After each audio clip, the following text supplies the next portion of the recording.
En cette matinée particulière de printemps, l'agitation du café Le Petit Chou envahissait les rues de Paris. Parmi le parfum de café enivrant et le murmure des conversations, se trouvait Élodie. Avec son tablier immaculé et un sourire rayonnant, elle se déplaçait avec agilité entre les tables, servant habilement les clients habitués. Mais derrière ce sourire, Élodie cachait un secret. Un mystère qu'elle portait depuis son enfance, quand elle avait été trouvée abandonnée au bord d'une route. Son seul lien avec ce passé inconnu était un pendentif en forme de clé, un trésor qu'elle gardait avec ferveur et qui représentait la seule piste sur ses origines. Malgré avoir été accueillie par la famille Martin et élevée avec amour par Louis et Camille, Élodie ressentait toujours le besoin de découvrir la vérité sur ses origines. Dans les rares moments de calme, elle caressait le pendentif avec l'espoir de démêler l'énigme entourant sa vie. D'autre part, Louis Martin, l'homme d'affaires prospère et patriarche de la famille Martin, entrait dans le café avec sa sérénité habituelle. Pour lui, ce coin chaleureux représentait une pause bienvenue dans sa vie trépidante. Cependant, derrière son apparence imperturbable, Louis avait ses propres préoccupations, notamment sur le bien-être de sa famille et l'avenir de son entreprise. Le destin d'Élodie et de Louis se croisa au café Le Petit Chou, où la rencontre entre la jeune serveuse et l'homme d'affaires éminent marquerait le début d'une série d'événements qui changeraient leur vie pour toujours. Dans un café animé, l'activité était frénétique. Il était à peine 9 heures du matin, mais déjà plein de clients, et Élodie se déplaçait habilement entre les tables, prenant les commandes et servant avec dextérité. Cependant, la tranquillité fut brisée par un incident inattendu. Jacques Dupont, connu pour son impatience, était particulièrement tendu ce jour-là. Assis raide, il scrutait l'endroit du regard, comme s'il comptait chaque seconde. Malgré les efforts d'Élodie pour le servir rapidement, le destin avait d'autres plans. Pendant ce temps, Louis Martin, le propriétaire du café, profitait tranquillement de son café matinal, plongé dans sa lecture. Sa présence contrastait avec celle de Jacques, tandis que Louis saluait Élodie avec gentillesse, Jacques à peine lui prêtait attention, se montrant impatient et direct dans ses commandes. Ce jour-là au café n'était pas juste une rencontre fortuite, c'était un reflet des dynamiques qui se déroulaient dans l'entreprise et dans la vie de tous les présents. Louis, toujours attentif, remarquait la tension que Jacques générait. Même dans un environnement aussi accueillant, il se souvenait des responsabilités qu'il avait en tant que leader et défenseur des valeurs humaines. Quand Élodie s'approchait pour servir le café à Jacques, un mouvement brusque d'un autre client fit basculer le plateau et le contenu de la tasse tomba sur la chemise de Jacques, l'attachant. La scène fut instantanée. Jacques se leva brusquement, son visage reflétant non seulement la brûlure du liquide chaud, mais aussi l'indignation et la colère. « Incompetent. Vous ne pouvez pas faire votre travail correctement. » Sa voix, emplie de mépris, tranchait l'air, attirant les regards de tous les coins du café. Élodie, submergée par la panique et la honte, pouvait à peine articuler des excuses. « Je suis vraiment désolé, monsieur Dupont. Ce n'était pas mon intention, c'était un accident, » bafouillait-elle, sa voix à peine un murmure face à la tempête de reproches de Jacques. L'atmosphère du café changea drastiquement. D'un lieu rempli de discussions animées et du parfum tentant du café, il devint un décor tendu. Certains clients regardaient Élodie avec sympathie, d'autres avec malaise devant l'explosion disproportionnée de Jacques. Ce dernier, toujours en colère, continuait d'humilier Élodie devant tout le monde. Son manque de compréhension transformait un simple accident en un conflit majeur, révélant son impatience et son manque de compassion. Élodie, ressentant chaque mot comme un coup, luttait pour garder son calme. Elle savait qu'elle avait fait de son mieux pour éviter l'incident, mais elle faisait maintenant face à la réalité que parfois, les efforts ne suffisent pas à apaiser certains tempéraments. L'incident au café, loin d'être une simple erreur, devenait un moment décisif pour elle et ceux qui le voyaient, révélant plus sur le caractère de Jacques que sur toute faute d'Élodie. Juste à ce moment tendu, Louis Martin entra dans le café. La scène qu'il vit était déconcertante. Jacques, debout, dominait la situation avec sa voix forte et ses gestes brusques, lançant des critiques injustes à Élodie, qui tentait de s'excuser pour un accident clairement involontaire. La présence de Louis changea immédiatement la dynamique. Avec l'autorité de quelqu'un habitué à résoudre les conflits, il s'approcha avec calme. « Jacques, c'est inacceptable », commença Louis, sa voix ferme mais contrôlée, attirant l'attention de tous. Il n'y a aucune excuse pour traiter quelqu'un avec autant de mépris, surtout pour un accident.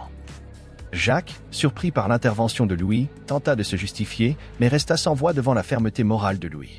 Élodie, encore tremblante, leva les yeux et trouva en Louis un regard de soutien sincère.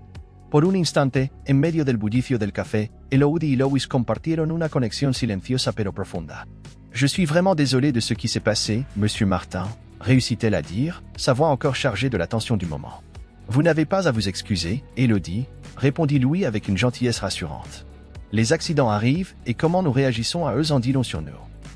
L'intervention de Louis non seulement calma la situation, mais rappelle également l'importance de l'empathie et de la compréhension. Jacques, visiblement gêné par la réprimande publique, murmura quelque chose qui ressemble à des excuses avant de partir, sa sortie aussi soudaine que sa précédente explosion. L'incident au café, bien que bref, fut un moment d'apprentissage pour Élodie. Elle a découvert un allié inattendu en Louis, dont la défense ferme a créé un lien de respect et de gratitude qui perdurerait au-delà de ce jour-là. En revanche, Louis a vu en la jeune serveuse un reflet des valeurs qu'il a toujours défendues, réaffirmant son engagement à promouvoir un environnement de dignité et de respect. Après l'agitation au café, l'ambiance revint lentement à la normale. Élodie s'approcha de Louis, encore en train de traiter ce qui s'était passé. « Monsieur Martin, je ne sais vraiment pas comment vous remercier d'avoir intervenu pour moi », commença Élodie, sa voix tremblante mais ferme. « Votre gentillesse aujourd'hui signifiait beaucoup pour moi. » Louis lui offrit un sourire rassurant. « Élodie, pas besoin de me remercier. C'était la bonne chose à faire. Personne ne mérite d'être traité ainsi, surtout pour quelque chose d'aussi trivial qu'un accident. » Puis, quelque chose d'étonnant se produisit. Alors qu'Élodie exprimait sa gratitude, déplaçant légèrement le pendentif qu'elle portait toujours, une petite clé en argent glissa sous son uniforme, capturant un rayon de soleil qui filtrait par la fenêtre. La vue de cet objet simple provoqua une réaction profonde et instantanée chez Louis. Ses yeux se posèrent sur le pendentif, son expression changeant radicalement. Pendant un instant, il semblait que le monde entier s'évaporait, ne laissant que lui, Élodie et cette petite pièce de métal argenté qui brillait d'un sens inconnu mais profond. Ce pendentif, similaire à celui qu'il avait donné à sa propre fille avant un accident tragique qui les avait séparés, était un rappel constant du passé pour Louis, un passé qu'il avait essayé de laisser derrière lui. « Élodie, ce pendentif ?» commença Louis, sa voix tremblante alors qu'il luttait avec les émotions qui l'accablaient. « D'où vient-il » Sa question était chargée d'espoir, de peur et d'une curiosité qui faisait presque mal. Élodie, surprise par le changement soudain chez Louis, regarda vers le bas, touchant instinctivement le pendentif. « Je l'ai toujours eu avec moi. Il a été trouvé avec moi quand on m'a trouvé, expliqua-t-elle, sa voix apportant le voile de mystère qui avait toujours entouré son origine. L'échange entre les deux était significatif, un moment qui allait au-delà de la simple gratitude. Pour Louis, le pendentif était un appel du passé, une possibilité que son cœur ne pouvait ignorer. Pour Élodie, c'était la révélation que son histoire avait des racines qui s'étendaient bien au-delà de ce qu'elle avait imaginé. Après la reconnaissance du pendentif, Louis invita Élodie à s'asseoir à une table plus calme, où il pourrait parler sans être interrompu par l'agitation du café. Avec une tasse de café entre ses mains, Louis se préparait à partager une histoire qu'il avait cachée pendant si longtemps. « Ce que je vais te dire est une histoire qui me cause encore une douleur profonde », commença Louis, sa voix calme mais emplie d'émotion. « Il y a de nombreuses années, lors d'une nuit très semblable à celle où on t'a trouvé, ma femme Sophie et moi avons eu un terrible accident de voiture. Nous rentrions chez nous avec notre fille, une petite fille pleine de vie et de rêves à l'époque. Élodie écoutait chaque mot avec attention, imaginant le chaos qui a suivi l'accident. La similarité entre son histoire et celle de Louis la remplissait de sentiments mitigés, un mélange de tristesse et d'empathie. Lorsque la voiture a quitté la route, c'était un chaos total. On m'a retrouvé inconscient loin du véhicule et Sophie était coincée entre les tôles tordues, mais notre fille avait disparu. Malgré tous les efforts, nous n'avons jamais pu la retrouver. Après l'accident, il semblait que Élodie avait disparu dans le néant, dit Louis, le poids de ce moment se reflétant dans ses yeux, qui se rencontraient avec ceux d'Élodie avec une intensité qui transmettait des années de douleur et de perte. Avec le temps, nous avons accepté l'idée que peut-être nous ne la retrouverions jamais, et cette résignation nous a laissés avec une douleur qui, d'une manière ou d'une autre, n'a jamais disparu. Voir ce pendentif sur toi, celui que j'ai donné à ma fille avant ce jour fatidique, me fait me poser des questions. Élodie, émue par l'histoire de Louis, ressentait ses propres doutes et le poids de son passé inconnu converger en cet instant. Les larmes menaçaient de couler non seulement de tristesse, mais aussi d'espoir. « Peut-être que nous ne sommes pas les pièces manquantes l'un de l'autre, » dit-elle, sa voix tremblante. Mais d'une manière ou d'une autre, nos histoires s'entremêlent. La conversation entre Louis et Élodie dans ce café n'était pas seulement un échange de souvenirs douloureux, c'était le début d'une quête de vérité, alimentée par la possibilité, aussi mince soit-elle, que les chapitres non écrits de leur vie puissent enfin être révélés. Pour Élodie, la révélation de l'histoire de Louis ouvrait une porte vers l'inconnu, une opportunité de découvrir ses origines et, qui sait, de trouver un foyer qu'elle ne savait pas qu'elle avait. Avec la révélation des similitudes entre leurs histoires, Louis et Élodie décidèrent de faire un pas courageux vers la vérité, conscients que le chemin à venir pourrait changer leur vie pour toujours. Ils convinrent de faire un test ADN, une décision qui portait le poids du monde, une quête de confirmation d'un lien qui appartenait jusqu'alors seulement au royaume des possibilités. Le lendemain, ils se retrouvèrent dans une clinique génétique, un lieu qui promettait des réponses aux questions qui avaient résonné pendant des années dans leur cœur.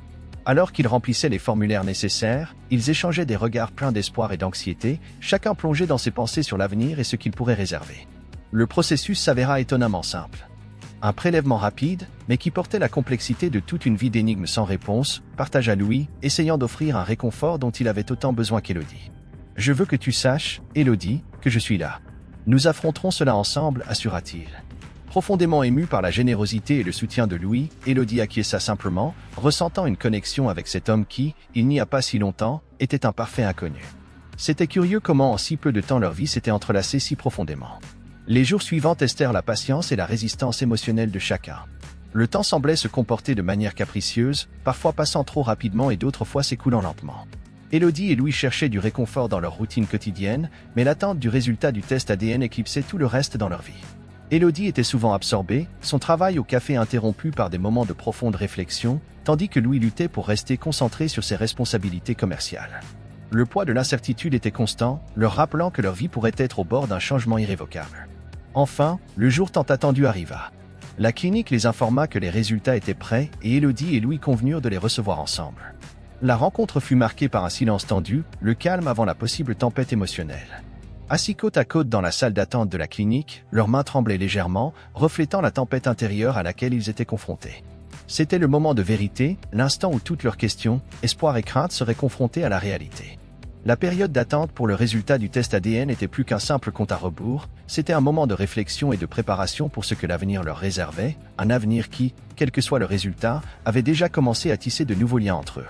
L'air dans la petite salle semblait suspendu, chargé d'attente, alors qu'il attendait l'entrée du médecin.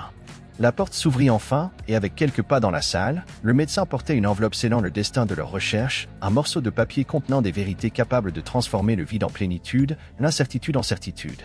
Les résultats du test ADN sont concluants, commença le médecin, essayant de dissimuler la gravité du moment avec sa voix neutre.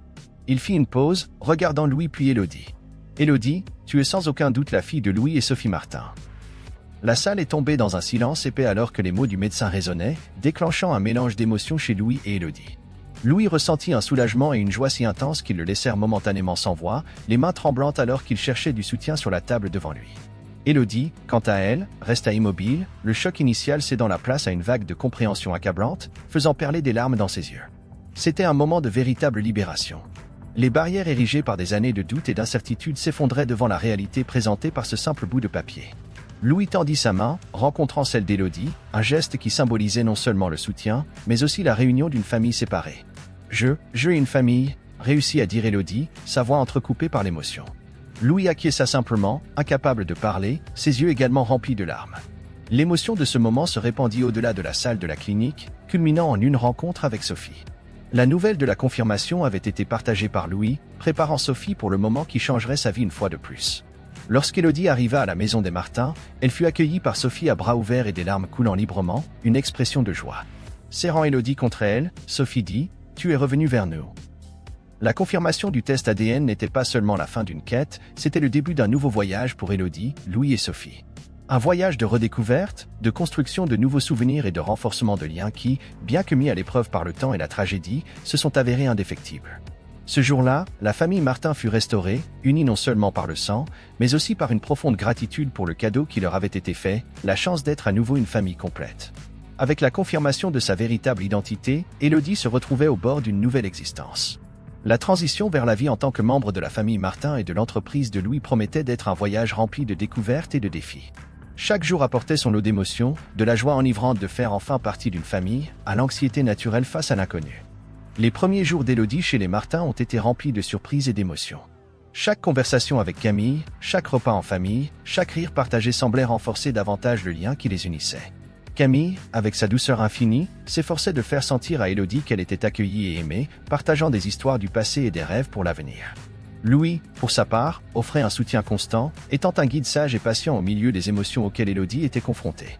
L'entreprise de Louis représentait un nouveau défi à cette étape. Déterminée à honorer le nom Martin et à contribuer à l'héritage familial, Élodie s'est plongée dans l'apprentissage des affaires. Sa dévotion et son éthique de travail lui ont bientôt valu le respect de ses collègues. Bien qu'elle remette parfois en question sa propre valeur au-delà de sa relation avec Louis et l'entreprise, Élodie était déterminée à prouver sa valeur par elle-même. Elle craignait d'être vue uniquement comme la fille du patron et non pour ses propres mérites. Construire de nouvelles relations professionnelles était également un défi, mais Élodie a appris à avoir confiance en sa voix et à faire face à chaque situation avec détermination. Chaque expérience, qu'elle soit un succès ou un doute, l'aidait à grandir personnellement et professionnellement. Il ne s'agissait pas seulement de s'adapter à une nouvelle vie familiale et professionnelle, mais aussi de découvrir qui elle était vraiment. En affrontant ces défis, elle renforçait les liens avec sa nouvelle famille, démontrant qu'elle était exactement là où elle devait être. L'intégration d'Élodie dans l'entreprise et dans la famille Martin mettait en évidence l'importance d'aligner les valeurs de l'entreprise avec les principes personnels de justice et de respect. L'incident au café, bien qu'il semblait insignifiant, rappelait que les actions individuelles influencent la culture d'entreprise. Le comportement de Jacques Dupont est devenu un tournant pour Louis. La décision de Louis n'a pas été facile. Après avoir réfléchi à l'incident, il a réalisé que le comportement de Jacques n'était pas isolé, mais faisait partie d'un schéma qui allait à l'encontre des valeurs fondamentales de la famille Martin et de son entreprise. Le respect mutuel, la compassion et l'intégrité étaient les piliers de la philosophie de Louis, aussi bien à la maison qu'au travail. Il était crucial que le leadership de l'entreprise incarne ces valeurs avec détermination. Louis a convoqué Jacques à une réunion dans son bureau, un lieu qui avait été le témoin de nombreuses décisions importantes. « J'apprécie tes années de service à l'entreprise et les succès que tu as obtenus, a commencé Louis, restant calme. Mais nous devons considérer l'impact de nos actions sur le bien-être de nos collaborateurs. » La réponse de Jacques était défensive, mais les paroles de Louis étaient claires et fermes, basées sur son expérience et sur l'observation attentive de l'ambiance qu'il voulait créer dans son entreprise. La culture de notre entreprise repose sur le respect et la dignité de chaque membre de notre équipe, a continué Louis. Malheureusement, ton comportement récent ne reflète pas ces valeurs. C'est pourquoi je pense qu'il est préférable de suivre des chemins séparés.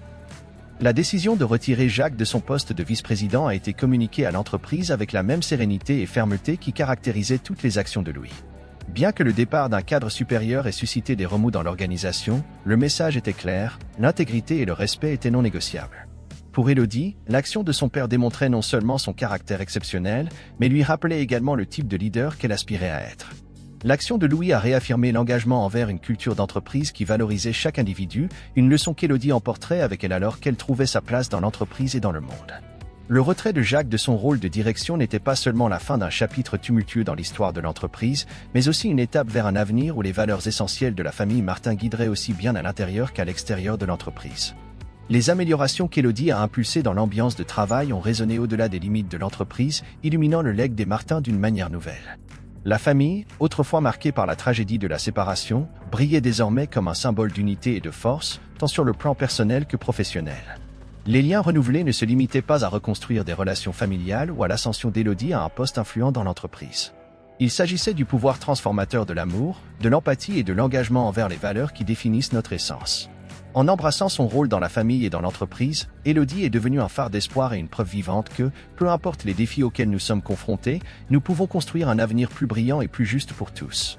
Le même café accueillant où Élodie et Louis ont eu leur première rencontre significative assistait désormais à une célébration qui marquait non seulement l'anniversaire d'Élodie, mais aussi la clôture d'un cycle rempli de découvertes, de défis et surtout d'amour.